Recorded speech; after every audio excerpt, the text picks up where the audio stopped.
Hey guys, I'm Combat Craig, and today we're talking about some very particular VA disability claim. He exists!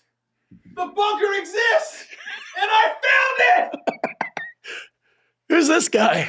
Right. Matt Hill is in the house. What's going on? Not much, Craig. How you doing? Good. Wow. Clyde loves it. Yeah. Don't leave me hanging, man. Oh, man. It's good to see you. You're looking at it's funny. There's so much to see in here. All the secrets of service connection, the boot camp, everything is in here. My layers of security suck. Obviously, I need to beef things up. I mean, if a lawyer can get in here, anybody can get in here. What's up, Matt? Sorry. Not much, Craig. What's up? I have a question for you about hypertension. Okay. Can you file a VA claim for it? Yes, you can. Is hypertension known as something else that, if I didn't know what it meant? Well, a lot of people call it high blood pressure, but there's a difference between the two. The high blood pressure is like pre-hypertension, but once you get hypertensive blood, then that's when they give you that diagnosis. So it's not actually the same? It's not. People will apply for hypertension. They'll apply for high blood pressure and get denied because they do not have a diagnosis of hypertension. Interesting. Yeah. I learned something daily at this point. Thanks. That's actually kind of important and relevant. So hypertension claims, they're more important than the VA wants us to, right? What should we know about hypertension in filing a claim for it? Does anybody see this happiness he has? What's he smoking here? It's tobacco and it's tobacco and it's not wacky. Yeah, I don't know about that. That strategy, that's my boot camp. That's what I talk about. I preach it and I teach it. You need a doctor that can help you with a Nexus letter. Check out my med team. Here's an email address. Hit them up. Tell them you need a Nexus. So hypertension claims are really important because hypertension is almost, I call it like a gateway disease. You know, like back in high school, we had the gateway drugs.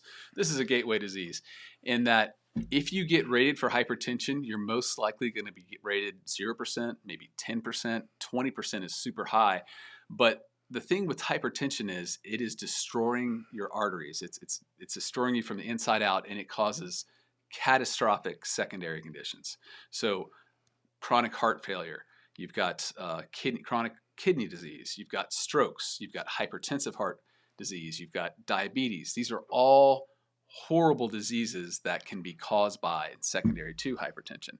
And unfortunately, these are all vet killers. I mean, these are deadly. So this isn't migraine secondary to tinnitus. It might fit. These are all secondary killers. Yeah, they're big ones. So how's the VA look at hypertension? It seems like this would be something they want to sweep under the rug, kind of. Well, is that what they do? That's probably what they do. I would agree that's how they've approached it. I mean, if you look back at the Agent Orange regs from 2010 when they added, heart disease, ischemic heart disease, Parkinson's, and the B-cell leukemias, they had all this evidence showing that those were connected to Agent Orange, but they had even more evidence showing that hypertension was connected. And the reason why they didn't do it is because they knew all these secondary disabilities that were caused by hypertension would lead to probably 100% ratings for the vets, but then also they'd take the next step and their vet would probably die of that and they'd be owing DIC benefits. Exactly. Oh, wow. And so the VA looked at that and they said, this is too much money. They made a political decision back then to say, we don't want to pay this. So now when you look at this, the VA is going to come out and you say, I have hypertension and it's related. The VA is going to say, okay, great. We can't fight that. So we'll give you 10%. Let's see if you go away. But if you've had a stroke or you have diabetes or you're on dialysis for your kidneys, those things are probably all related too. And those things you should be getting at least 100% for. Yep. When did you mentioned 2010? When did and just Agent Orange, right? Yeah, so when did it become an Agent Orange presumptive? The PACT Act. Okay, so just now. Yeah, like August, whatever. Yeah, last year. Just last year. Yeah. Okay.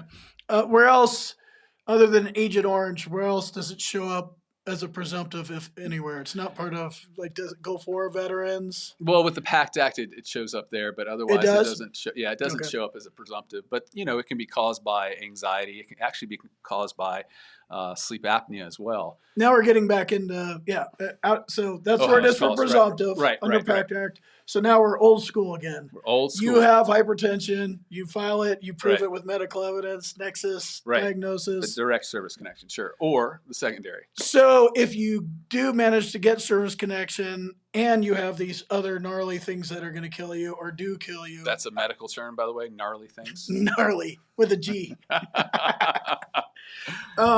If you have hypertension and diabetes, are they going to fight? How hard are they going to fight you? When they're going to fight you. Okay. But gotcha. the medical evidence is with you. Gotcha. And so that you just need to, I just think you just need to keep trucking. And when you start looking for medical literature to support your claim, you don't have to look very far. Diabetes and hypertension, Unfortunately, they're yes. married together. Yeah. And they're killers. As are, strokes, heart disease. And I mean, hypertension is just awful all around.